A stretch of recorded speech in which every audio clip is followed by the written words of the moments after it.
Bom, muito bom dia. Nós estamos dando início à nossa quarta aula da disciplina História Econômica Geral. E o tema da nossa aula é História Econômica como disciplina acadêmica. Nós vamos ver a origem e as principais correntes de pensamento que trabalham com a questão da história econômica geral.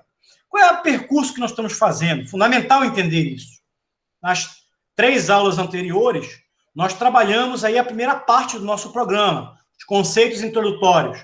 Vimos a importância da disciplina História Econômica Geral, trabalhamos em seguida o conceito de História e Historiografia, e trabalhamos na última aula, na terceira aula, o que é a História Econômica. Vamos entrar no quarto tópico agora, a História Econômica como disciplina acadêmica, origens e principais correntes. Essa nossa aula, ela está dividida em 2 aulas, na verdade. Esse nosso tópico está dividido em duas aulas.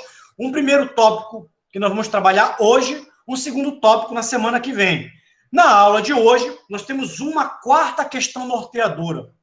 Nossa pergunta é: quais são as principais diferenças metodológicas no estudo da história econômica entre a escola neoclássica, a cliometria, a escola dos análises e a escola marxista? Bom, como eu já disse, a história econômica ela é permeada, ou a historiografia econômica é permeada por uma pleiade de escolas de pensamento. São múltiplos teóricos das mais diversas linhas que se debruçam sobre problemas da historiografia econômica. Nós temos aqui uma primeira coluna ali, a teoria econômica neoclássica, a nova história econômica, também chamada de cliometria, a escola dos análises e o marxismo. E no segundo bloco aqui, que eu chamo de bloco institucionalista, a escola histórica alemã, a escola institucionalista americana, a nova economia institucional, a nova história econômica comparada e a economia política e institucional. Na aula de hoje, nós vamos trabalhar com o primeiro bloco, teoria neoclássica, a nova história econômica, a escola dos análises e o marxismo. E na semana que vem, na próxima aula, nossa quinta aula, nós vamos trabalhar com o nosso bloco, que eu chamo de bloco institucionalista. Qual é a nossa literatura básica? Para a aula de hoje, para a quarta aula, ainda é a introdução do livro do Sais e Sais, do Flávio Azevedo Marques de Sás e Alexandre Marchione de Sás. Mas nós vamos trabalhar também com esses livros, com essa bibliografia complementar. Então, vocês estão vendo na tela, e na medida em que eu for utilizando a bibliografia, eu vou também mencionando a bibliografia que eu estou utilizando durante a aula.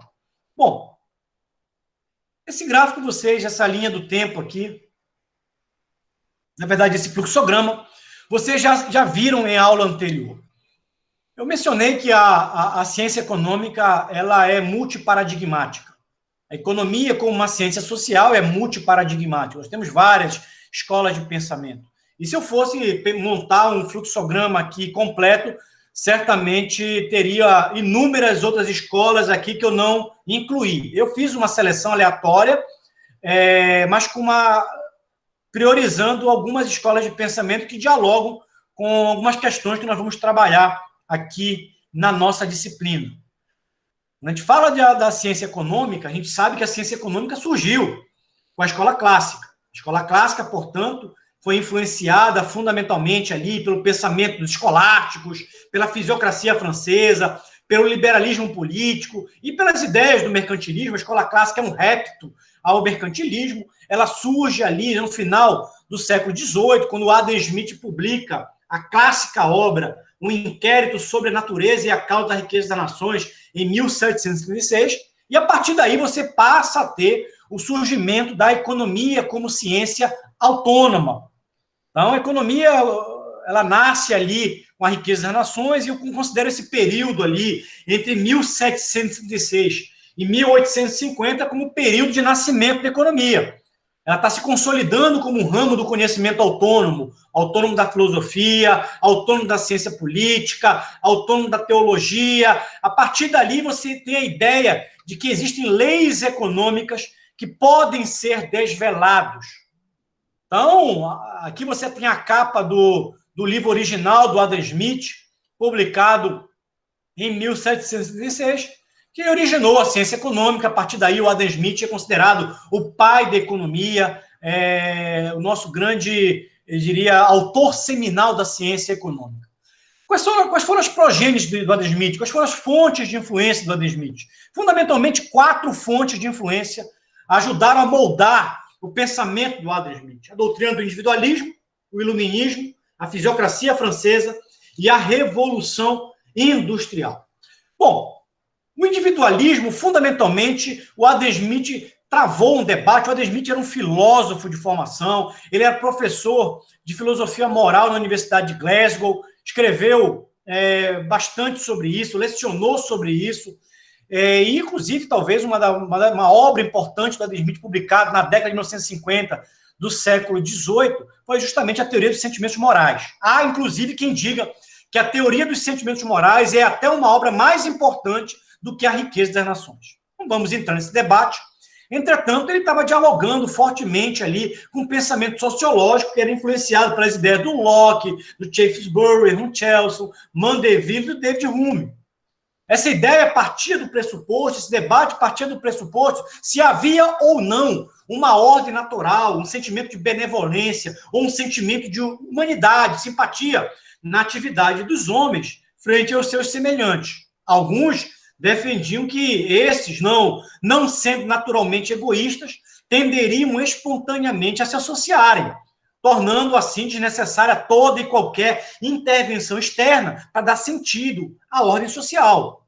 Esse debate, portanto, é um debate de época, é um debate no qual o Adam Smith está inserido, é um debate que está na teoria dos sentimentos morais do Adam Smith, está na Riqueza das Nações do Adam Smith.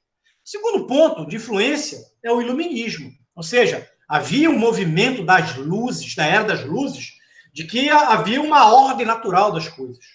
Isaac Newton desvelou as leis naturais das ciências naturais. E havia, portanto, a percepção que era possível, sim, desvelar as leis econômicas. Então, havia a concepção de uma ordem natural das coisas, importando a ideia de que o mundo sempre será regido por leis naturais. Como Newton arquitetou as ciências naturais, haveria, portanto, a partir daí, leis econômicas. O desafio, portanto, da ciência econômica emergente, dos economistas que emergiam naquele momento, era desvelar essas leis econômicas. Terceira fonte de influência era a fisiocracia francesa. O Adam Smith passou 2 anos na França, enquanto tutoreava um nobre de origem inglesa, e teve contato com o pensamento dos fisiocratas franceses, entre eles o François Quesnay, que elaborou o Tableau économique, onde ele demonstrou que havia importantes relações entre vários setores da economia. Portanto, havia uma lógica na economia nacional, havia uma lógica de setores interrelacionados. Isso vocês vão estudar, obviamente, com mais profundidade na disciplina Economia Clássica, mas a fisiocracia francesa, de um lado, além de entender a economia a partir de um fluxo entre setores econômicos, também defendia a ideia da não intervenção do Estado na economia. Daí vem a frase capitulada, laissez-faire, laissez-passer, deixar e fazer, deixar e passar, o mundo caminha por si mesmo, que é uma frase que, inclusive, foi incorporado ao pensamento iluminista, e é uma frase que influenciou, inclusive, o próprio Adam Smith. Bom, o Adam Smith, como professor da Universidade de Glasgow, uma pessoa que viajou, inclusive, pela Europa, conhecia a Grã-Bretanha, ele via uma sociedade que estava passando por profundas transformações. Uma sociedade que era até pouco tempo agrária, feudal, se tornando cada vez mais uma sociedade urbana, industrial, com um crescimento econômico pujante, um mundo, portanto, cada vez mais abarrotado de mercadorias. O Adam Smith olha para esse mundo abarrotado de mercadorias e tenta entender a causa da prosperidade da Inglaterra, da Grã-Bretanha naquele momento. Por isso que o livro é um inquérito, uma pergunta. O que causa, portanto, quais são as razões explicativas da riqueza das nações? Obviamente, nós não vamos entrar nisso na nossa disciplina. Ele vai encontrar a resposta inicial para a sua pergunta na divisão do trabalho, mas isso vocês vão estudar com maior profundidade, como eu já disse, na disciplina Economia Clássica. O mais importante é que essas 4 progênies do Adam Smith a doutrina do individualismo, o iluminismo, a fisiocracia e a sua percepção da Revolução Industrial, eles vão acabar formatando o famoso axioma da mão invisível do Adam Smith. Ou seja, para o Adam Smith, ele vai entender que esses pilares, eles unidos, ou seja, o naturalismo, o individualismo, o mundo abarrotado de mercadorias, o laissez-faire, laissez-passer, se uniam no que ele chamou de axioma da mão invisível, no qual a mecânica, existia uma mecânica, portanto, uma lei geral de funcionamento da sociedade. Essa mecânica se constituía na base fundamental do modelo científico de referência dos homens.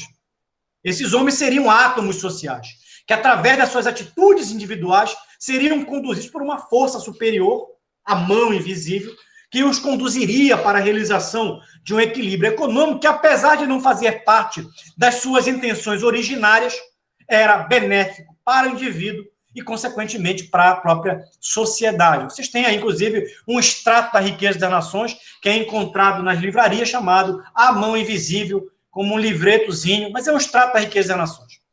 Bom, o Adam Smith, ele funda a famosa economia política clássica, chamada Escola Clássica da Economia, da qual fizeram parte vários autores. Além do Adam Smith, você tem ali Thomas Malthus, Davi Ricardo, Jean-Baptiste Say, Nassau William Senior, Frederic Bastiat, John Stuart Mill e Jeremy Bentham. Esses autores fizeram parte, portanto, de uma geração que revolucionou o pensamento econômico, gerando, portanto, a base da ciência econômica. Não é à toa que existe uma disciplina chamada economia clássica que vocês vão estudar, vocês vão fazer uma imersão nesses autores. Esses autores colocaram sementes teóricas que, muitas das quais, até hoje, permanecem em discussão, em debate. O que foi a economia política clássica? Talvez alguém esteja se perguntando, o que foi a economia política clássica? Bom, a gente pode dizer que a economia política clássica foi uma disciplina, uma ciência ou uma escola de pensamento. Nós já vimos em aula anterior o que é uma escola de pensamento, que durante os séculos XVIII e XIX desenvolveu-se com o objetivo de compreender e explicar os processos de produção, circulação e consumo de bens materiais, as leis econômicas que regiam esse processo de produção, circulação e consumo, bem como as relações humanas que permeavam as relações econômicas fundamentais. Então, isso implica, portanto, a análise da realidade e como a divisão do trabalho, o direito à propriedade privada, a dinâmica do mercado, o próprio advento da Revolução Industrial estão articulados, né, numa lógica explicativa de uma dinâmica mais ampla da sociedade. Bom, um livro de introdução à economia política do Marcelo Braz e José Paulo Neto, eles trazem uma definição que eu considero interessante. Ele diz o seguinte, sempre que vocês verem a corujinha, vocês lembrem, é um convite à leitura. O que foi a economia política clássica? Diz os nossos autores aqui. Não desejavam, com seus estudos, constituir simplesmente uma disciplina científica, entre outras. Almejavam compreender o modo de funcionamento da sociedade que estava nascendo nas entranhas do mundo feudal. Transição do feudalismo para o capitalismo. Isso é importante para entender a economia clássica. Por isso, nas suas mãos, a economia política se erguia como fundante de uma teoria social. Era muito mais, portanto, do que uma teoria econômica. A economia política clássica era uma teoria social, um elemento, continuam eles, um elemento articulado de ideias que buscavam oferecer uma visão do conjunto da vida social. E mais, os clássicos não se colocavam como cientistas puros, mas tinham claros objetivos de intervenção política e social. Por isso que a economia política, ou seja, o objetivo da ciência econômica era intervir concretamente nos assuntos de natureza econômica, política e social. Bom, entre 1850 e 1900, a partir dos epígonos iniciais da ciência econômica, da escola clássica, nós temos um novo período chamado período de efervescência intelectual.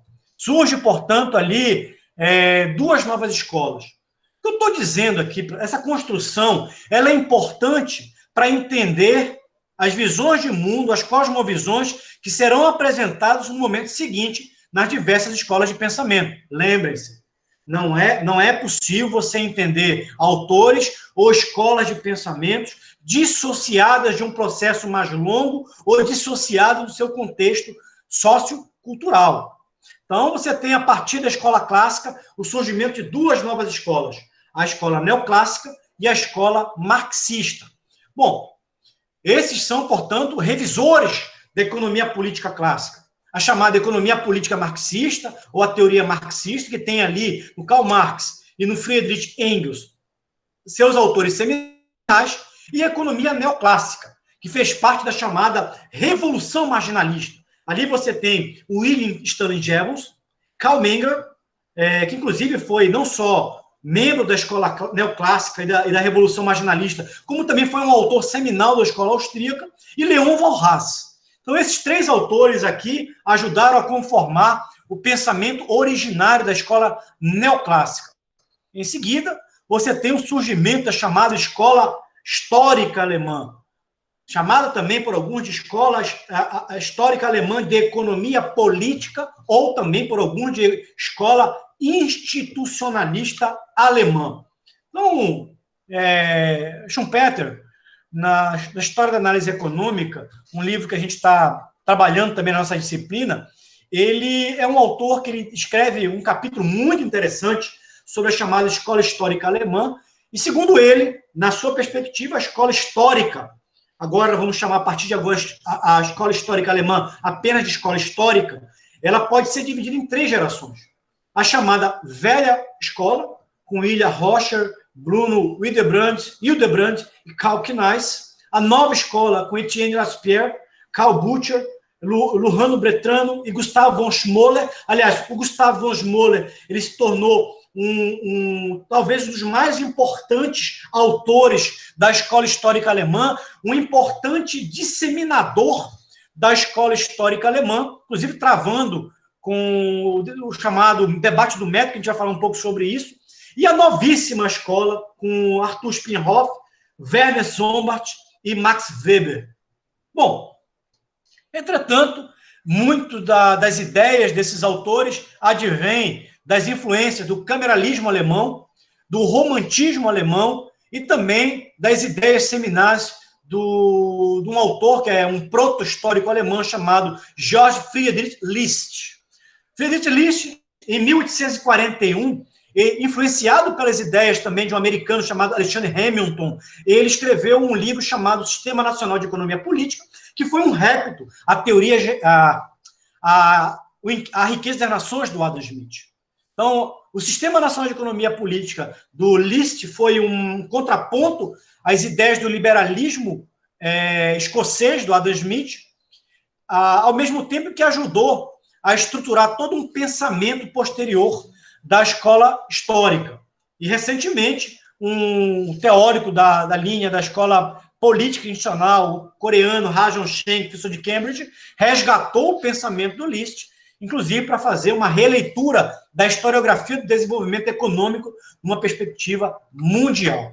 Bom, então você tem ali a escola clássica que originou a escola marxista, a escola histórica alemã, aliás, a escola neoclássica, clássica, marxista e neoclássica. Em seguida, surge a escola histórica alemã, não advindo da escola clássica, mas com uma escola com uma construção autóctone na Alemanha, e a partir daí também surge a escola austríaca a partir das influências de alguns autores.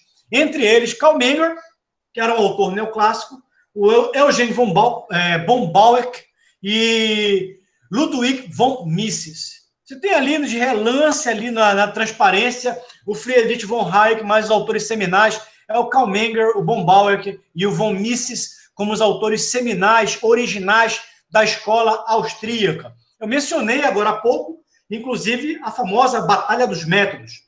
Inclusive, um capítulo fantástico da história do pensamento econômico, um debate que foi travado pelo Karl Menger, que era um autor, além de fundador da escola neoclássica, também fundador da escola austríaca, e com Gustav von Schmoller, que foi um dos mais brilhantes, ou talvez o mais brilhante pensador da segunda geração da escola alemã, da escola histórica alemã, eles travaram no final do século XIX a famosa Batalha dos Métodos. Aliás, ela foi tão importante que, inclusive, o Schumpeter ele reproduz esse debate, parte desse debate na história da análise econômica, e é um debate que merece ser resgatado. Diria, dentro, inclusive, da discussão da história do pensamento econômico, valeria a pena alguém, talvez, resgatar isso. Existem monografias, existem trabalhos que, de certa forma, resgatam esse debate, mas esse debate ele é mais atual do que nunca.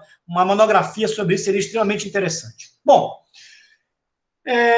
final do século XIX, você tem ali o auge da economia neoclássica com um autor, professor de Cambridge, o inglês chamado Alfred Marshall. E o Alfred Marshall ele consagrou o uso do termo economia no clássico livro Princípios de Economia, que acabou se tornando um manual de economia muito utilizado na primeira metade do século XX. Inclusive, toda a base da microeconomia moderna, parte da base da microeconomia moderna foi colocada pelo Alfred Marshall nesse livro Princípios de Economia.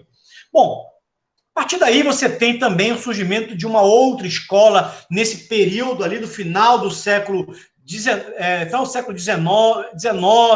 você tem ali a chamada escola institucionalista, também chamado de institucionalismo originário, velho institucionalismo americano. Vários autores, mas cabe destacar o protagonismo, talvez, do Thorstein Veblen, que é um norueguês radicado nos Estados Unidos, e escreveu o livro Teoria da Classe Ociosa, em 1899, e ele inaugura ali a chamada escola institucionalista. Cabe mencionar que a escola institucionalista foi a primeira escola de pensamento econômico originada nos Estados Unidos. A partir daí você teve vários autores como Coleman, como, por exemplo, o John Kenneth Galbraith, ou o próprio Gunnar Myrdal, como sendo autores que acabaram dando sequência a essa escola de pensamento. Bom, esse período, portanto, entre 1850 e 1900, foi um período de um debate extremamente rico da ciência econômica. Você tinha uma pujança da discussão, você tinha autores ainda clássicos, ligados ao pensamento clássico, você tinha os neoclássicos, os marxistas, você tinha a escola histórica alemã, você tinha os institucionalistas surgindo nos Estados Unidos. É um período muito rico do debate econômico, e é um período também de consolidação da história econômica. Aliás, entre 1892 e 1930, você tem a consolidação da disciplina História Econômica. Alguns fatos foram marcantes. Por exemplo, em 1892, foi criada a primeira cadeira de História Econômica nos Estados Unidos, na Universidade de Harvard. A mesma universidade que depois o próprio Schumpeter seria professor. Então, você tem em 1892 a primeira cátedra de História Econômica criada em solo norte-americano. Em 1926, você tem a fundação da Sociedade de História Econômica, na Escola de Economia de Londres. Em 1929, você tem a criação da revista dos Anais de História Econômica na França. Em 1930, você tem a primeira publicação, o início da publicação da Revista de História Econômica. Então, esses quatro fatos, 1892, 1926, 1929 e 1930, mostram que essa disciplina História Econômica estava sendo consolidada no campo da economia. Bom, em função disso, você tem aí uma pleiade de escolas de pensamento, desde E quais são as principais escolas de pensamento que hoje dialogam com a história econômica? Você continua tendo os marxistas como uma enorme hegemonia no campo de estudos. No Brasil, a escola marxista, em boa parte do mundo, tem uma certa hegemonia. Eu ouso dizer que hoje a teoria marxista no campo da história econômica é o mainstream, é a corrente hegemônica principal. Você tem a escola dos análises, você tem a escola histórica alemã, você tem alguma coisa do pensamento neoclássico, mas fundamentalmente a partir da nova história econômica. Você tem a escola institucionalista como elementos importantes para você entender o processo histórico de longo prazo. E, mais recentemente, você tem a pujança dos novos institucionalistas. Você tem a escola, a neo-institucionalista, fundamentalmente a nova escola institucionalista, com Douglas North, com Oliver Williamson, enfim. E você tem a nova história econômica comparada, sobretudo Darren Acemoglu e James Robinson, e economia política institucional com John Schenck. Eu tenho repetido algumas questões, até para vocês mentalizarem e absorverem isso. Isso serve de reforço para aulas anteriores que nós tivemos, no qual não existe uma única escola de pensamento na historiografia econômica. Nós vamos estudar, a partir de agora, 4 importantes escolas. A teoria econômica neoclássica, a nova história econômica, cleometria, escola dos análises e marxismo. E na próxima aula, nós vamos trabalhar com o nosso bloco histórico. Bom, teoria econômica neoclássica. A teoria econômica neoclássica, ela surge como uma dissidência, ou como uma evolução, melhor dizendo, da escola clássica da economia. Nós já vimos que nós tivemos ali, com Jevons, Mengers e Walras, o nascimento da escola neoclássica com a Revolução Marginalista. Entretanto, atinge o seu apogeu com 2 autores, um na Inglaterra e outro nos Estados Unidos. Nos Estados Unidos, John Bates Clark, e na Inglaterra, com Alfred Marshall. John Bates Clark foi fundamental para a implantação e para a difusão do pensamento neoclássico nos Estados Unidos. E Alfred Marshall, talvez o mais brilhante autor neoclássico e considerado um dos maiores autores do pensamento econômico. Bom, o que é possível a gente falar sobre história econômica e teoria neoclássica? Primeiro que o estudo da história econômica, ela não faz parte do arcabouço metodológico da teoria econômica neoclássica. Isso é uma primeira observação importante. Isso é uma observação importante. A teoria neoclássica, em geral, grosso modo, ignora os fatos históricos. Eles partem do pressuposto de que os seus elementos teóricos são universais. Quando eles tendem a entender essa universalidade dos elementos teóricos, estão dizendo que, portanto, os elementos teóricos são ahistóricos, atemporais e espaciais. Ou seja, a teoria econômica se aplica universalmente em qualquer contexto histórico, temporal ou espacial.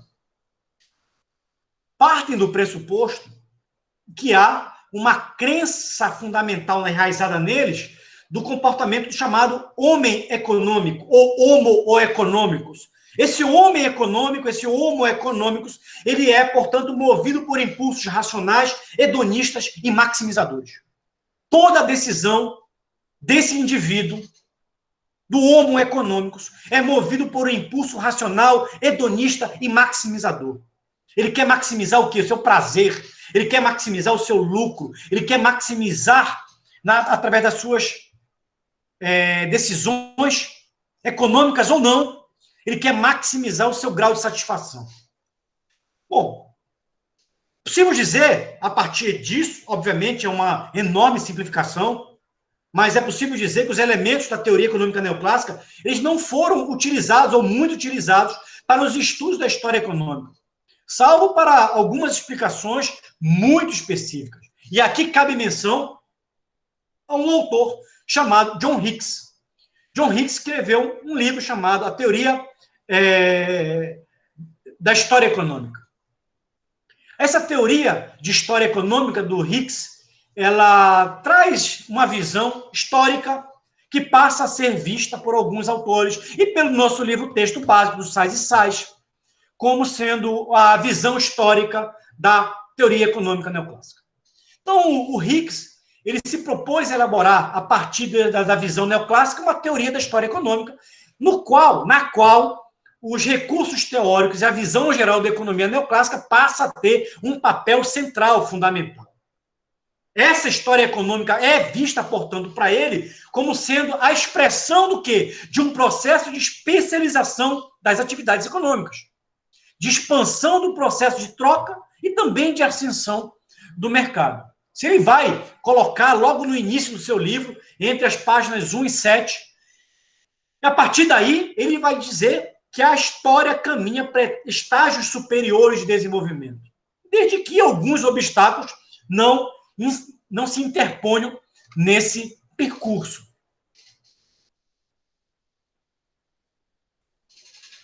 Portanto, dentro de uma perspectiva neoclássica, o Hicks vai dizer o quê? Hicks, que inclusive foi ganhador do Prêmio Nobel de Economia, vocês estão vendo ali a medalha do Prêmio Nobel de Economia ao lado da fotografia dele.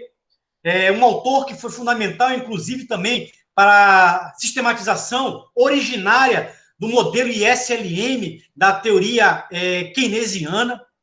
Ele escreveu, junto com Alvin Hansen, um artigo chamado Senhor Keynes e os Clássicos, uma sugestão de interpretação, em 1937, que lança os fundamentos da teoria keynesiana do modelo ISLM. Mas o que interessa para a gente aqui, e ele ganhou o Nobel de Economia, ele foi um autor genial, ele vai dizer o seguinte, olha, a expansão do mercado propicia o quê? A especialização das atividades e o aumento da produtividade. Essa expansão do mercado, ela gera, portanto, o quê? Um adensamento das relações econômicas. Gera produtividade e especialização. Ou, ao contrário, especialização e produtividade. E se não tiver nenhum tipo de obstáculo, de interferência externa, exógena, para esse livre mercado, para o funcionamento desse mercado, crescimento e desenvolvimento acaba sendo uma resultante natural do processo. O progresso é, portanto, um resultado natural da expansão do mercado. Ou seja, de acordo com Sais e Sais, ele vai dizer o seguinte, a troca cada vez... Eles vão dizer, fazendo menção ao John Hicks, a troca cada vez mais ampla e complexa aparece como sendo o quê? O elemento dinâmico da história econômica. Captaram? Portanto, para o John Hicks, a troca é o motor da história. O motor da história econômica é a ampliação do mercado, que gera, portanto, como eu já disse, uma especialização cada vez maior das atividades, um aumento da produtividade e, consequentemente, o progresso, crescimento econômico e desenvolvimento econômico. Então, em síntese, a teoria econômica neoclássica vai entender que o livre mercado, o livre funcionamento dos mercados, conduziria ao bem-estar maior ou atingimento do bem-estar potencial das populações. Ou seja, ele está fazendo nada mais, nada menos que um resgate das ideias seminais do Adam Smith. Laissez-faire, laissez-passer, ou seja, existe uma mão invisível. Desde que não haja nenhuma interferência externa, exógena, leia-se, Estado, desde que o Estado não prejudique as atividades econômicas, não intervenha negativamente nas atividades econômicas, haverá, naturalmente, uma visão etapista da sociedade, gerando crescimento e, consequentemente, desenvolvimento. Desenvolvimento acabaria sendo, para eles, uma expressão do crescimento econômico ou uma consequência do desenvolvimento econômico. Bom, nos Estados Unidos, surge, na década de 1950, 60, 50 e 60, o debate seminal do que viria a se chamar de nova história econômica. E foi batizada a nova história econômica de cliometria. E esse nome cliometria tem um sentido. Vocês estão vendo ali em cima a deusa grega Clio, que é a deusa da história. Portanto, é uma homenagem à deusa grega da história, mas você tem a palavra metria, que advém da palavra econometria. Então, você tem a junção da história com um ferramental econométrico sofisticado a partir daí. Essa nova história econômica, também chamada de cliometria, é, portanto, uma evolução, um desdobramento da teoria econômica neoclássica. Ou seja, eles trazem para análise histórica alguns elementos do mainstream analítico neoclássico, sobretudo um sofisticado ferramental estatístico, matemático e econométrico. Bom, como eu já disse, essa teoria, ou essa escola de pensamento, nova história econômica, também chamada de cliometria, ela surge na década de 1950. A década de 50 foi marcada para alguns, por um sentimento, naquele momento, de que a história econômica precisava de renovação. Havia um sentimento, sobretudo nos Estados Unidos, de que a história econômica precisava de renovação. Havia um debate muito grande no qual a história econômica não estava atraindo as famosas mentes brilhantes da economia. Esse debate foi expresso muito fortemente ali por dois grandes autores ali, que inclusive foram autores seminais da Escola da Economia do Desenvolvimento, um russo radicado nos Estados Unidos, Alexandre Gershon, e Walter Rostov. Esses autores, eles estavam debatendo, e eles entendiam também o desenvolvimento a partir de uma perspectiva histórica. Eles foram seminais na chamada Escola do Desenvolvimento, eles antecederam os epígonos originários ali do Perrault, do Richman e do Myrdal, mas eles estavam dizendo o seguinte: olha, a história econômica precisa de uma renovação. Nós não estamos conseguindo atrair para o campo da história econômica as melhores mentes da economia. Em 1957, o Alexander Gershon disse: a história econômica está em uma situação ruim, não consegue atrair bons alunos, principalmente porque a disciplina não apresenta nenhum desafio intelectual. Aliás, como um dos fundadores da chamada cliometria, você tem também o Douglass North, que rompe depois com essa escola de pensamento. Douglass North, ele rompe com a escola de pensamento na década de 70, mas ele é um dos autores originários, seminais, e ele vai proclamar nesse mesmo período que uma revolução está ocorrendo na história econômica. Aliás, essa frase ele disse num importante congresso que foi realizado em 1957 no campo da história econômica. Ele disse o seguinte: uma revolução está ocorrendo na história econômica dos Estados Unidos, iniciada por uma nova geração de historiadores econômicos, com a intenção de reavaliar interpretações tradicionais da história econômica dos Estados Unidos.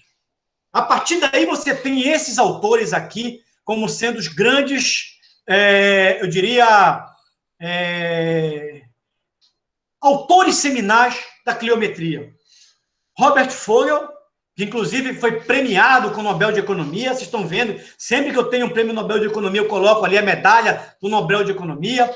O Stanley Engerman, Alfred Konrad, John Mayer e Albert Fishlow. Esses autores aqui, esses 5 autores, coloco aqui mais o Douglass North, eles foram os autores seminais da chamada cliometria. Bom, Douglass North, um dos precursores, portanto, da nova história econômica, da cliometria, ele considera o episódio inaugural dessa nova vertente historiográfica um encontro que foi promovido pela Associação de História Econômica e pela Agência Nacional de Pesquisa Econômica, que resultou numa conferência em 1957. Inclusive, aquela frase que eu mencionei anteriormente foi proferida por ele nessa conferência de estudo sobre renda e riqueza. Então, a partir dali, você tem ali, nessa conferência, a apresentação por Alfred Konrad e John Mayer de um paper, de um artigo, chamado A Teoria Econômica, Inferência Estatística e História Econômica. E eles vão, a partir dali, lançar as bases metodológicas dessa vertente. Eles vão dizer o seguinte: olha, é importante que nós nos apropriemos desse ferramental da teoria econômica, da inferência estatística, da econometria, portanto, para análise do processo histórico. Esse artigo, que foi uma conferência que eles fizeram também nesse congresso, nesse encontro, nessa conferência de estudo sobre renda e riqueza, passou a ser, portanto, um paper fundante de todo o debate subsequente. E em 1966, você passa a ter um jornal chamado o Jornal de História Econômica, que passa a ser um locus seguro para a difusão dos principais resultados dos trabalhos desses autores. Há, portanto, uma profusão na produção de conhecimento por parte da cliometria a partir da década de 1960. O que esses autores estudavam? O que eles estudaram? Fundamentalmente, a questão temas como a rentabilidade da economia escravista no sul dos Estados Unidos, a questão do impacto da infraestrutura econômica no desenvolvimento econômico de longo prazo ou histórico. Havia um destaque especial para a questão da importância da ferrovia Eles estavam olhando, tentando explicar qual foi a importância da ferrovia para aquele processo de industrialização fantástico que os Estados Unidos viveu na segunda metade do século XIX, e questões também relacionadas à produtividade agrícola, como, por exemplo, a produção do algodão, ou o uso da mão de obra escrava na produtividade do algodão, temas que foram por eles abordados em vários artigos, em vários papers, publicados em alguns periódicos. Bom, marco metodológico. O que o Fogel vai dizer num periódico, num artigo que ele escreveu ali na Revista de História Econômica? Os marcos metodológicos da nova história econômica são a sua ênfase na mensuração e o seu reconhecimento da íntima relação entre mensuração e teoria econômica. Então, o uso do ferramental econométrico e a utilização da teoria econômica, para eles, foi fundamental na construção de hipóteses contrafactuais. Então, eles passaram a usar isso para oferecer uma interpretação histórica alternativa a algumas teses historiográficas até então hegemônicas. Bom, aonde a cliometria se desenvolveu? Fundamentalmente nos Estados Unidos, e também teve uma expansão, uma expressão interessante na Grã-Bretanha, na Irlanda, no continente europeu, na Austrália, na Nova Zelândia e Japão. A cliometria está morta? De forma nenhuma. A cliometria continua elaborando encontros anuais. Vocês podem encontrar, inclusive, a Sociedade de Cliometria, que foi fundada em 1983, e que até hoje promove encontros, chamadas para congressos, onde seus autores têm submetido trabalhos, discussões e têm procurado estabelecer essa ponte entre a teoria econômica, a história econômica e a econometria. Bom, alguns autores estabeleceram importantes comentários sobre a cliometria. Um autor que eu considero importante é o Douglas North. Por que o Douglas North? Porque o Douglas North, de um lado, ele foi um dos fundadores da cliometria.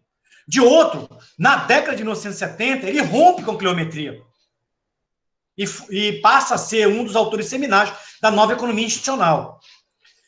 Douglas North, ele reconheceu a importância da cliometria no sentido de revitalizar o campo da história econômica e avançar também na fronteira do conhecimento. Mas ele apontou algumas limitações dessa corrente. E isso vocês encontram nesse artigo publicado ainda em 1970, que mostra, portanto, que já ali, em 70, ele já tinha rompido com a cliometria. Esse artigo que foi publicado no Jornal de História Econômica, chamado Por Dentro da Nova História Econômica. O que ele vai dizer ali? Quais são as limitações dessa escola de pensamento? Primeiro, a pesquisa foi mais destrutiva do que construtiva, ou seja, procurou destruir velhas explicações, porém não as substituiu por outras que sistematicamente explicassem como ocorreu a mudança econômica.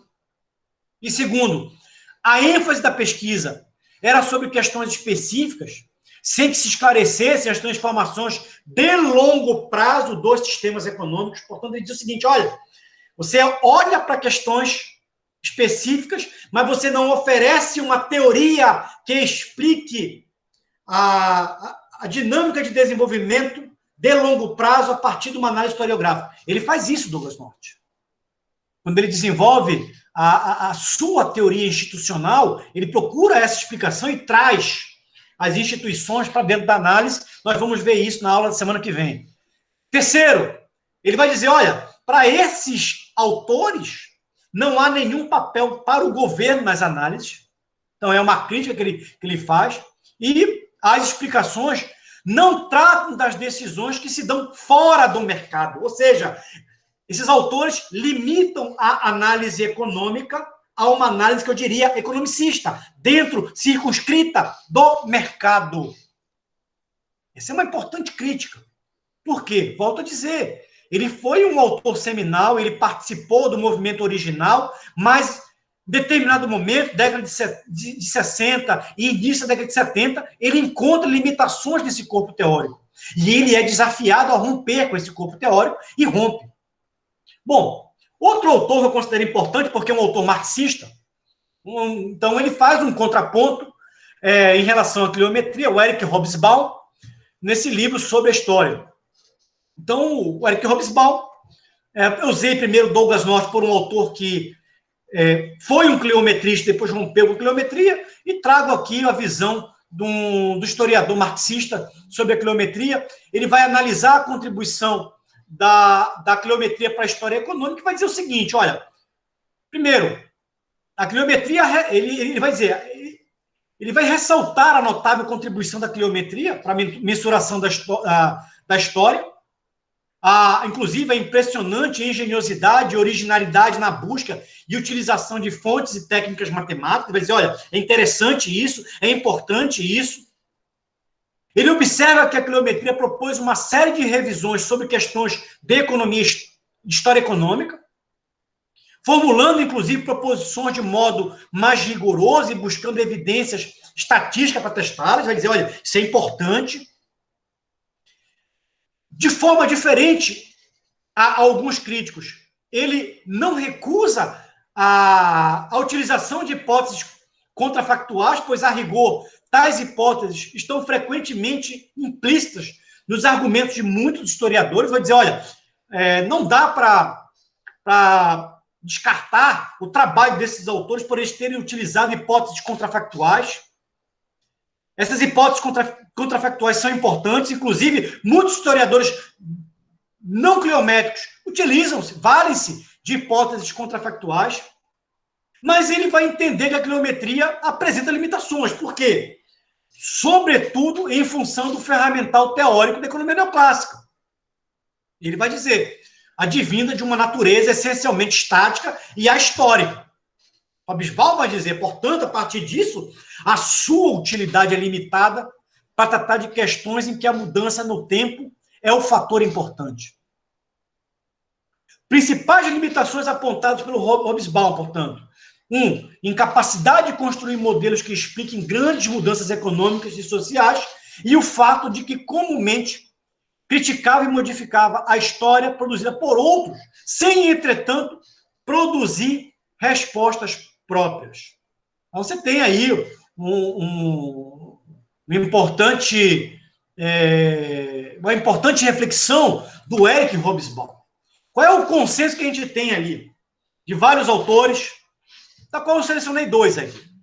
Douglas North e Eric Hobsbawm. Você tem aí um debate interessante, década de 70, década de 80, é que a cliometria não responde às grandes questões propostas pela história econômica. Isso é um consenso. E aí continua-se buscando resposta, a historiografia econômica continua buscando respostas. Bom, uma outra escola de pensamento importante é a chamada escola dos análises. Bom, a escola dos análises surge ali com um debate muito forte. Eles não são marxistas, mas eles têm um debate muito forte e têm uma influência, eu diria, há um processo de fertilização cruzada entre marxistas e escolas dos análises ali, em termos da historiografia econômica. E você tem esses autores aí como sendo autores importantes da história econômica dos análises. Lucien Febvre, Marc Bloch, Fernand Braudel, Ernest Labrousse. Lucien Febvre, Marc Bloch, Fernand Braudel e Ernest Labrousse, eles colocam elementos fundamentais para a interpretação da historiografia econômica. Bom, por que o nome se chama Escola dos Análises? Porque esses autores, eles travaram o seu debate justamente na revista Análise de História Econômica.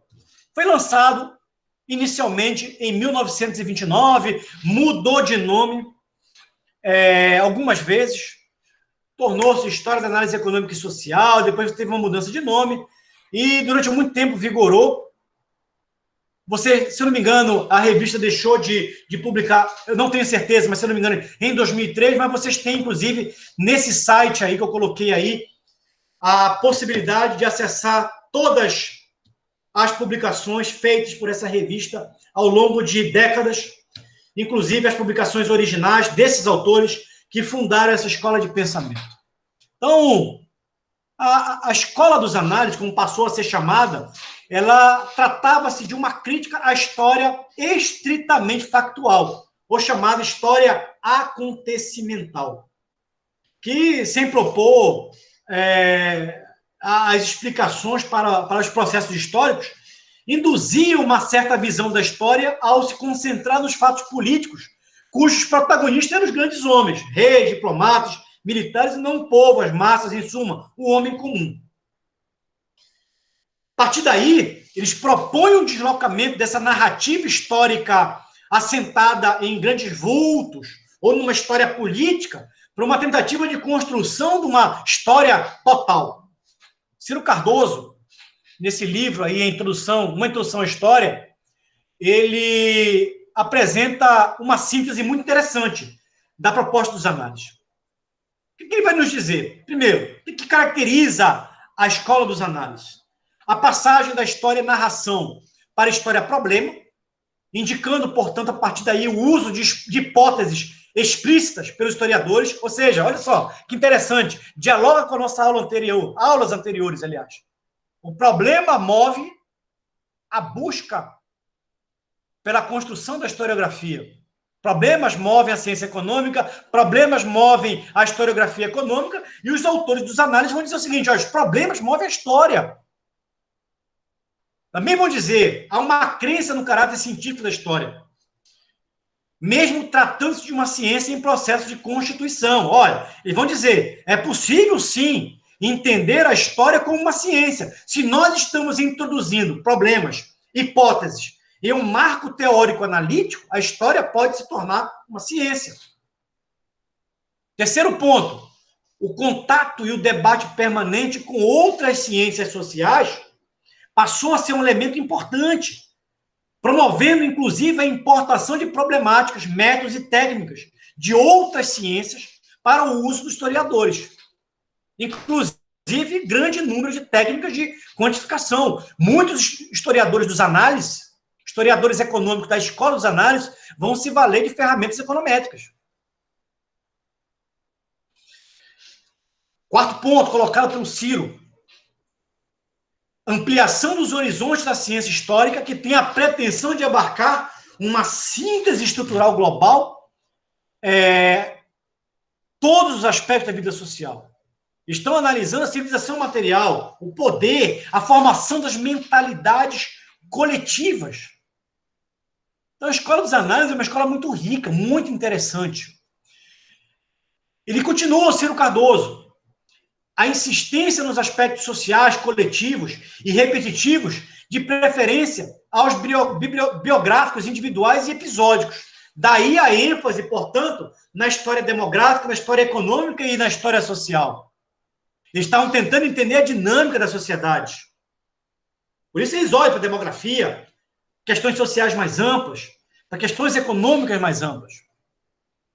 Outro ponto importante, a utilização de todos os tipos de documentos disponíveis. Eles ampliam, portanto, os elementos metodológicos da pesquisa. Eles vão buscar desde vestígios arqueológicos, a própria tradição da história oral, restos de sistemas agrários que ainda eram visíveis naquele momento. Isso acaba, portanto,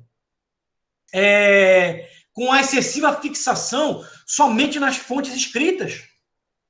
Eles vão dizer, olha, as fontes escritas são importantes, os documentos escritos são importantes, mas não são a única fonte para a construção da história ou da historiografia. Um outro elemento que eu acho fundamental, a construção de temporalidades múltiplas. Em lugar de limitar-se o historiador ao tempo simples e linear, característico da historiografia tradicional. Fernando Braudel é um autor, eu diria, importante nisso. Quando você olha para os aspectos históricos, para a historiografia, inclusive para a historiografia econômica, ele vai dizer, existe no tempo historiográfico múltiplos tempos. O curto prazo, o médio prazo e o longo prazo. Não dá para entender o longo prazo sem entender médio e curto prazo, sem cair no equívoco de achar que o longo prazo é uma somatória de curtos prazos. Não é. mas o entendimento do longo prazo perpassa pelo entendimento de processos de curto, médio prazo. Ao mesmo tempo, fenômenos de curto prazo só podem ser mais bem compreendidos, melhor compreendidos, ao entender que os fenômenos sociais e econômicos de curto prazo têm relação com fenômenos de médio prazo e de longo prazo. A partir daí vem mais um elemento importante. Há, a partir daí, o reconhecimento da ligação indissolúvel entre o presente e o passado no conhecimento histórico. Então, há, a partir daí, uma crítica, muitas vezes, a tentativa de você negar as responsabilidades sociais do historiador. Os historiadores têm responsabilidades sociais. Bom, o Eric Hobsbawm, nesse livro aí sobre a história, ele vai analisar uma proximidade interessante que ele acha, que ele entende, entre a escola dos análises e a escola marxista. Isso é interessante porque o Hobsbawm é um marxista. Então, vem de um autor marxista. Nossa corujinha está convidando vocês aí a me acompanharem na leitura. O que vai dizer o Hobsbawm aí? Imagino que alguns de nós, pelo menos em Cambridge, líamos os análises já nos anos 30. Olha só, os análises surgem, a revista dos análises, em 1929, e os historiadores econômicos de Cambridge, já nos anos 30, estavam lendo o que os autores franceses estavam produzindo. Ele continua. Além do mais, quando Mark Bloch veio e conversou conosco em Cambridge, ainda me lembro disso como o grande momento que então parecia ser e foi. Foi-nos apresentado como o maior medievalista vivo, Mark Bloch. A meu ver, com toda a justiça. Talvez isso devesse especificamente a um fenômeno local, a existência em Cambridge de Michael Poston, que então ocupava a cadeira de História Econômica. Um homem de raras afinidades cosmopolitas e vasto conhecimento. Está citando aí, portanto, o processo de influência recíproca entre os análises e a escola marxista. Ele continua. Mas também se devia a outro fenômeno já mencionado por outros participantes desse colóquio. Ou seja, a curiosa confluência via história econômica entre o marxismo e a escola francesa. Foi no terreno da história econômica e social, evidentemente, título da insígnia de análise original, que nos encontramos. Os jovens marxistas daquele tempo descobriram que a única parte da história oficial que fazia algum sentido para eles, ou pelo menos que podiam utilizar, era a história econômica, ou a história econômica e social. Dessa forma, foi por meio dela que a junção foi feita. Um depoimento, eu acho que extremamente esclarecedor, não somente por um autor que narra a história, mas um autor que vivenciou esse processo. Sais e Sais, o nosso livro-texto básico aí, na página 21, ele vai fazer uma referência a esse depoimento do Hobsbawm. Ele vai dizer, o depoimento de Hobsbawm traz à luz uma questão fundamentalmente colocada, a da relação entre o marxismo e a escola dos análises. Embora não houvesse identificação teórica, política e ideológica dos historiadores dos análises com os historiadores marxistas, algumas concepções desses autores acabavam se aproximando. E eles colocam, dizendo, olha, é importante entender que houve um processo de fertilização cruzada, mas alguns autores, aliás, a escola dos análises, ela se caracteriza também por uma pluralidade e uma diversidade entre os autores. O que os unificava era uma tentativa de construção de uma história total e a utilização de uma revista como espaço de interlocução, mas eles tinham, muitas vezes, divergências teóricas, políticas e metodológicas entre eles.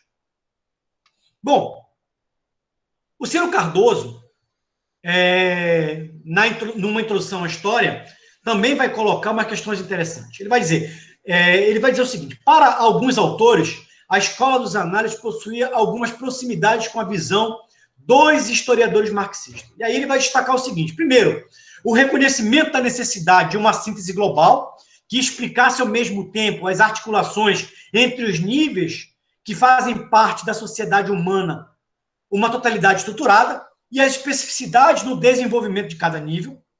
Segundo, a convicção de que a consciência que dos homens em determinada época têm da sociedade em que vivem não coincide necessariamente com a realidade social de tal época. Terceiro, o respeito pelas especificidades históricas de cada época e sociedade, por exemplo. As leis econômicas só têm validade necessária para o sistema econômico em função do qual forem descobertos.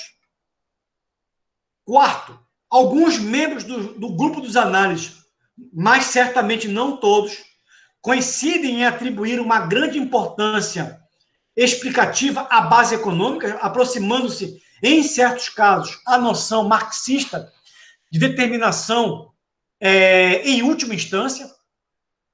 Então, haveria uma determinação econômica em última instância de todo o processo histórico, historiográfico. A gente vai falar sobre isso daqui a pouco, ao falar sobre a economia marxista. A aceitação da inexistência de fronteiras estritas entre as ciências sociais, embora o marxismo seja muito mais radical quanto a essa unidade. E quinto e sexto, a vinculação da pesquisa histórica com as preocupações e responsabilidades do presente. Bom, e o marxismo? Falamos da relação e da fertilização cruzada entre a escola dos análises e a teoria marxista, e vocês devem estar se perguntando sobre o marxismo. Obviamente, no curto período de tempo que nós temos, o que nós vamos fazer é uma síntese, e toda síntese é passível de crítica e permeada de omissões. Não vou pretender aqui, nesse momento, trazer uma explicação minuciosa da teoria marxista. Não tem nem como fazê-lo num período de tempo curto.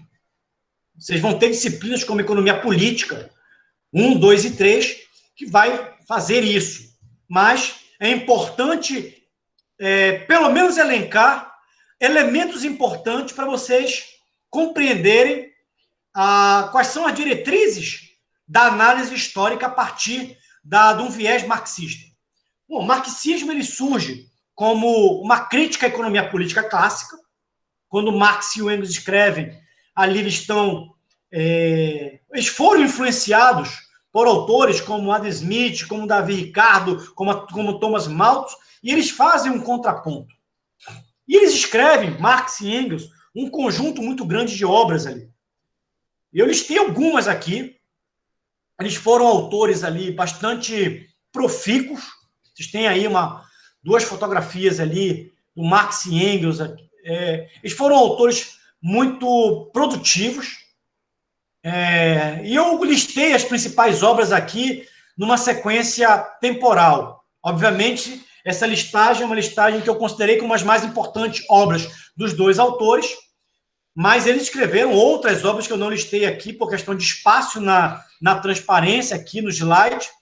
E vocês têm asterísticos ali. Um asterístico, uma obra escrita somente pelo Marx. 2 asterísticos, Marx e Engels. 3 asterísticos somente pelo Engels.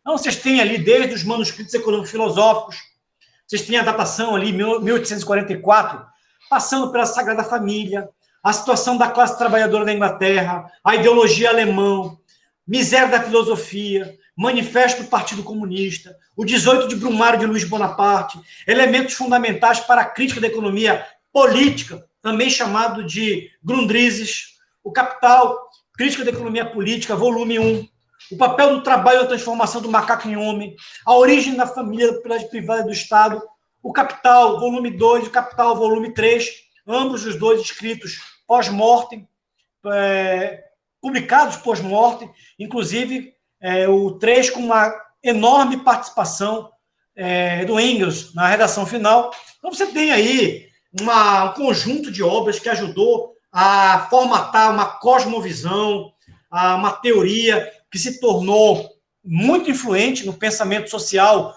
no século XIX, no século XX, e hoje bastante influente nas universidades, inclusive nas universidades brasileiras, aí, que é a teoria marxista.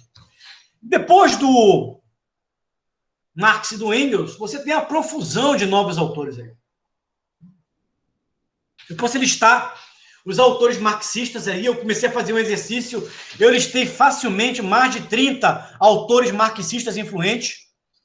Em função disso que eu ouso dizer que o pensamento marxista hoje, nas universidades, ele é um pensamento não hegemônico, mas é o mainstream hoje da análise social, porque é um pensamento muito influente, com muita força nas universidades. Você tem autores ali como o Lenin, como a Rosa de Luxemburgo, Bukharin, Hilferding, Kautsky, Maurício Dobb, Eric Hobsbawm, que nós, inclusive, já falamos sobre ele, o Lefebvre, o Gramsci, o Léo Huberman, como autores importantes. Eu coloquei alguns livros aqui que certamente vocês vão em algum momento do curso de economia, vocês vão ou ler o livro, ou vocês vão ouvir menções ao livro. Desde do imperialismo, o capital financeiro do Hilferding, a era do capital do Hobsbawm, ou a história da riqueza do homem do Léo Huberman, o clássico, a evolução do capitalismo do Maurício Dobb, e outros livros. Aliás, durante muito tempo, e até hoje, livros como a história da riqueza do homem, do Léo Huberman, e a evolução do capitalismo, ainda são utilizados esses dois livros como livro-texto por alguns professores ao ministrarem a disciplina História Econômica Geral. Bom, vou falar um pouco da análise histórica do processo dialético materialista. Então, para o Marx e para o Engels, a análise histórica, ela é, sobretudo, ou ela é fundamentalmente a análise do processo histórico materialista.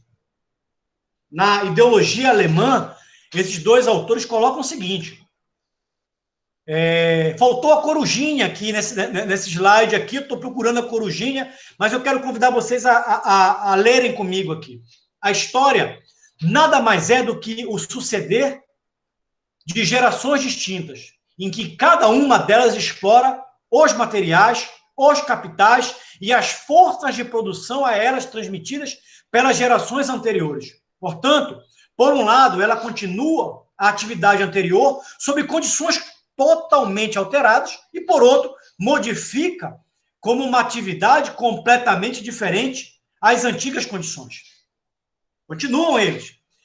Essa concepção de história consiste, portanto, em desenvolver o processo real de produção a partir da produção material da vida imediata. Olha só, vou repetir. Essa concepção de história consiste, portanto, em desenvolver o processo real de produção a partir da produção material da vida imediata e em conceber a forma de intercâmbio conectada a esse modo de produção e por ele engendrada.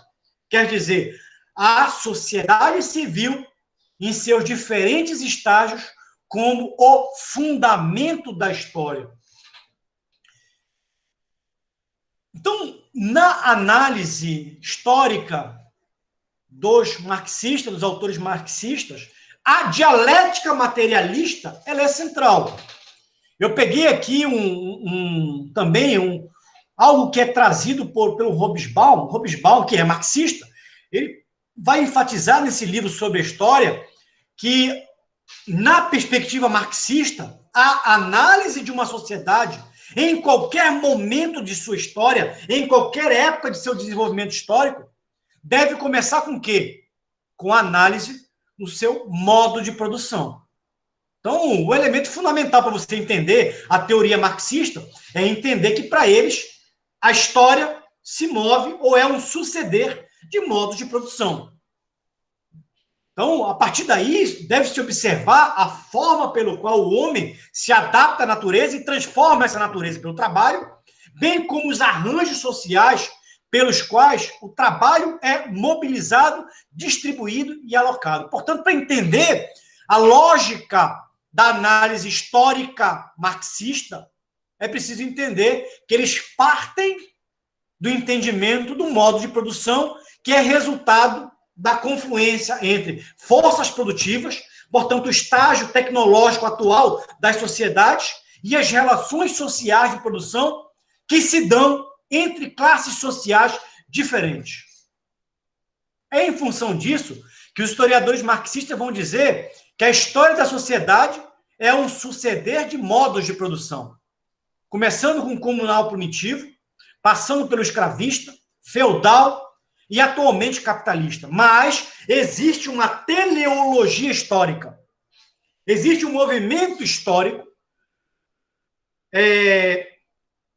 através de uma engrenagem chamada luta de classes, que irá conduziu à superação dos outros modos de produção e irá, inclusive, conduzir à superação do modo capitalista de produção. O modo capitalista de produção, para os historiadores marxistas ou para os teóricos marxistas, dará necessariamente vez ao socialismo e, em seguida, ao comunismo. Então, há uma teleologia histórica, há uma linearidade histórica nessa perspectiva. Bom, na crítica da economia, olha, nossa corujinha apareceu novamente aí. Dentro dessa lógica, existe uma outra questão importante aí, que é a visão de que as sociedades se estruturam a partir de uma estrutura econômica, de uma base econômica, de uma infraestrutura econômica e de uma superestruturas sociais. Então, existe uma relação entre estrutura econômica e base econômica, e superestrutura social, que é formada para eles pelas instituições jurídicas, políticas e pelas formas de consciência. Então, para os autores marxistas, as instituições sociais, jurídicas, políticas, inclusive a ideologia da sociedade, ela é resultante da forma de organização econômica dessa sociedade. Quero convidar vocês, o nosso Corujinha está convidando vocês ali, a gente lê um extrato ali para a crítica da economia política do Karl Marx. O que o Marx vai dizer?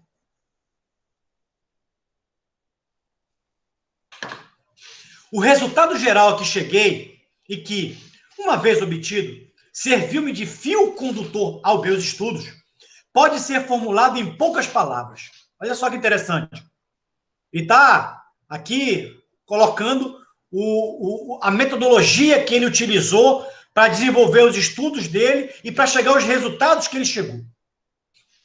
E ele vai sintetizar isso em poucas palavras. Estou dizendo, olha, vou sintetizar isso em poucas palavras. O que ele vai dizer?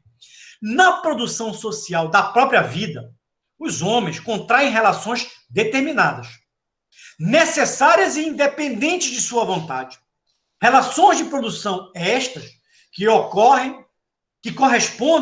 relações de produção estas que correspondem a uma etapa determinada de desenvolvimento de suas forças produtivas materiais. Olha só, essas relações de produção, portanto, elas são determinadas pelo estágio de desenvolvimento das forças produtivas materiais. Continua aí. A totalidade dessas relações de produção forma a estrutura econômica da sociedade. A base econômica, a estrutura, a infraestrutura da sociedade. Continua ele. A base real sobre a qual se levanta uma superestrutura jurídica e política, e a qual correspondem formas sociais determinadas de consciência. A cosmovisão, a ideologia, portanto, é resultado da base material da sociedade. Ele continua. O modo de produção da vida material condiciona o processo geral da vida social, política e, inclusive, espiritual para ele.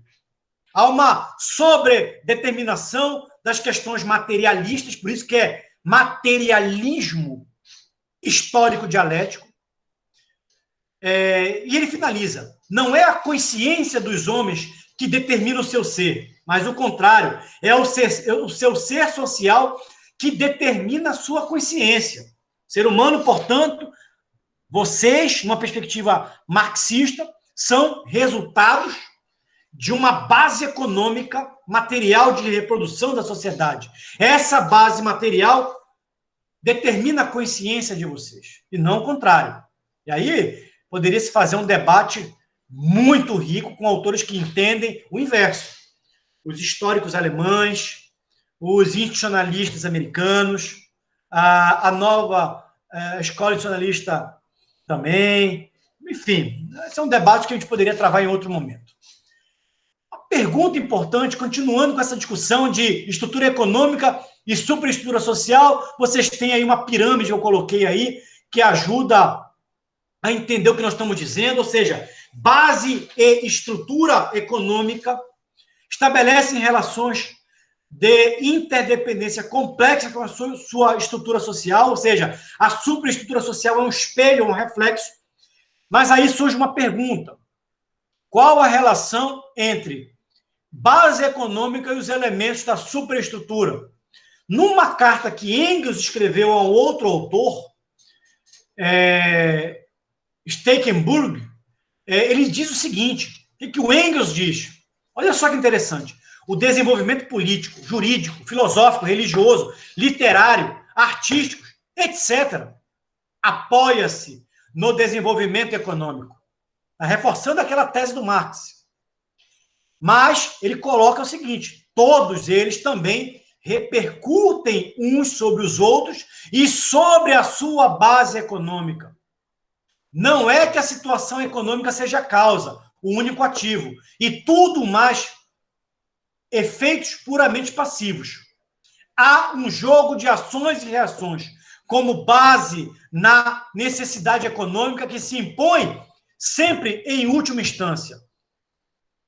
Olha só, aqui a gente poderia talvez gastar 1 hora discutindo isso aqui. Se fosse uma disciplina de economia política, certamente eu colocaria esse texto aqui, a gente ficaria 1 hora discutindo esse texto. Até porque esse debate é um debate que ele é muito polêmico, inclusive, entre autores marxistas. Existe uma corrente que eu diria até de certo ponto é hegemônica entre os marxistas, que vai dizer que existe uma sobredeterminação da base econômica sobre a superestrutura social. Outra corrente vai dizer não. Alguns marxistas vão dizer existe um processo dialético nisso aí, e aí você vê que o próprio Engels chega a dizer isso em determinado momento. Não é que a situação econômica seja a causa, o único ativo, e todo mais efeitos puramente passivos. Há um jogo de ações e reações, ele coloca isso com a base econômica, mas quando ele conclui que se impõe sempre em última instância.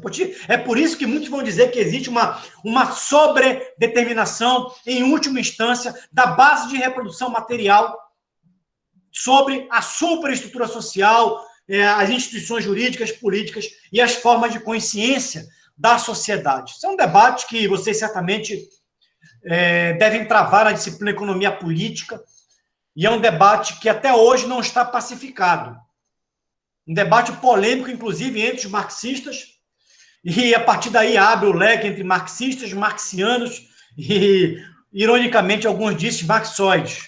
Mas não vou entrar nesse mérito aqui, que não é o foco. O motor da história, portanto, para esses autores, qual é? Já mencionei, mas eu volto a dizer. O motor da história é o quê? É a luta de classes. A luta de classes é o motor da história. E aí uma pergunta: qual a relação entre base econômica e os elementos da superestrutura? Sais e Sais vai dizer que convém destacar que a adequada superestrutura jurídica, política e ideológica emerge como condição para que o modo de produção, em especial as relações de produção, se reproduza. Portanto, a partir de uma perspectiva marxista, há a ideia de que a superestrutura social, as instituições jurídicas, políticas, inclusive as formas de consciência, como a ideologia, elas são conformadas para viabilizar a dinâmica de acumulação, ou a dinâmica de reprodução, ou a base de reprodução material e econômica da sociedade. Uma pergunta. Coloquei ali, inclusive está cortado ali, olha só. Ali é um aluno calouro de economia do ano de 2020, ali se perguntando ali, mas como se processa a transição de um modo de produção para outro? Ou seja, quando as condições para a reprodução do modo de produção são colocadas em questão. Está cortado ali, mas o que eles vão dizer é justamente o seguinte: a transição de um modo de produção para outro acontece através da luta de classes e quando a base de reprodução material e a superestrutura social acabam entrando em colapso. Sobre isso, sobre a questão ainda da luta de classes como motor da história, no Manifesto do Partido Comunista, lançado pelo Marx e pelo Engels, no prefácio dessa publicação de 1883, no prefácio à edição alemã, Engels vai afirmar o que eu acabei de dizer para vocês de uma forma muito contundente. Engels e Marx escreveram juntos, vão afirmar de uma forma muito contundente. Corujinha, convido vocês a me acompanharem na leitura. O que eles estão dizendo aí? Estão dizendo o seguinte: olha, a ideia fundamental que atravessa todo o manifesto é um manifesto político que estão lançando ali, a saber que em cada época histórica a produção econômica e a estrutura social que dela necessariamente decorre constitui a base da história política e intelectual dessa época. Que, consequentemente, desde a dissolução da antiga posse em comum da terra, está falando ali dos cercamentos dos campos, do movimento da expulsão dos trabalhadores agrários dos campos, dos cercamentos, do fenômeno chamado enclosures, toda a história tem sido uma história de luta de classes, de luta entre classes exploradas e classes exploradoras, entre classes dominadas e classes dominantes, nos diferentes estágios do desenvolvimento social. Portanto, na lógica do modo de produção, determinado pelas relações sociais de produção, em confluência com as forças produtivas, você tem a luta de classes como sendo o motor da história. A luta de classes, portanto, fez a transição entre as diferentes etapas ou modos de produção: comunal primitivo, escravista, feudal, capitalista, socialista e comunismo. Essa, portanto, é chamada de dialética materialista da história. E eu acho que está claro para vocês isso. Então, por meio dessa dialética materialista da história, é possível compreender algumas coisas e, na contribuição à crítica da economia política, Marx vai dizer o seguinte, acompanhe na leitura: em grandes traços, podem ser caracterizados como épocas progressivas da formação econômica da sociedade, os modos de produção. Aí eles colocam aqui asiático, antigo, feudal e burguês moderno. As relações burguesas de produção constituem a última forma antagônica do processo social de produção.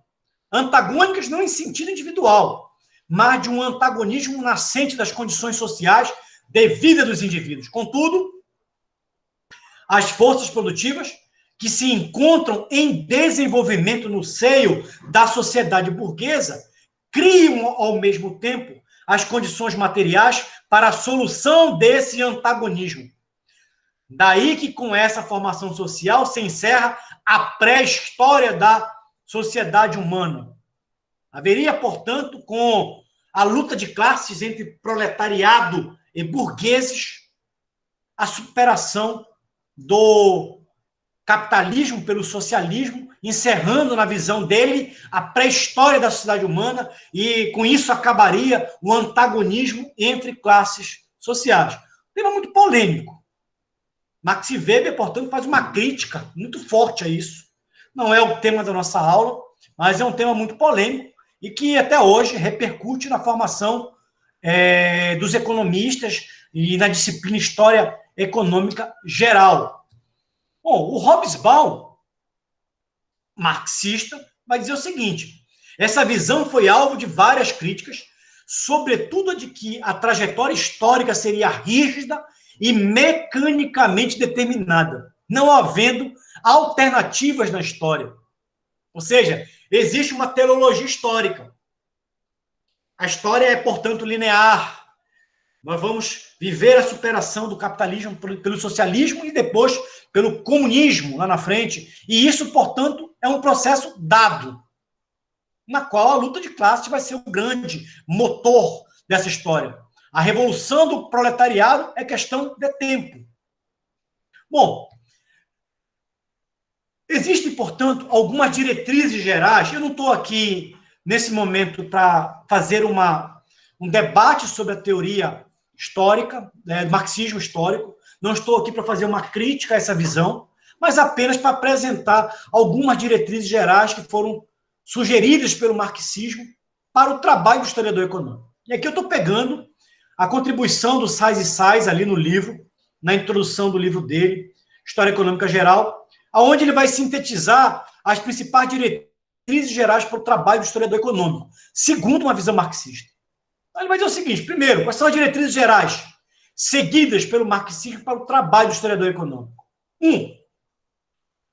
O ponto de partida para a análise das sociedades numa perspectiva histórica deve ser a forma pela qual ela realiza a produção de sua vida material. Em outras palavras, a base econômica é fundamental para entendermos a sociedade e suas transformações no tempo. Segundo, no entanto, para Marx, não haveria uma história econômica autônoma, independente dos outros níveis da sociedade. Assim como a escola de análise, para o marxismo é importante buscar a construção de uma história total. Terceiro, a imagem da sociedade constituída por uma base econômica e uma superestrutura jurídico, política e ideológica não deve levar o historiador à tentação de cair no determinismo histórico, em que pese muitos marxistas caírem nessa tentação do determinismo histórico. Inclusive, vocês viram a crítica que o próprio Eric Hobsbawm colocou ali. Seja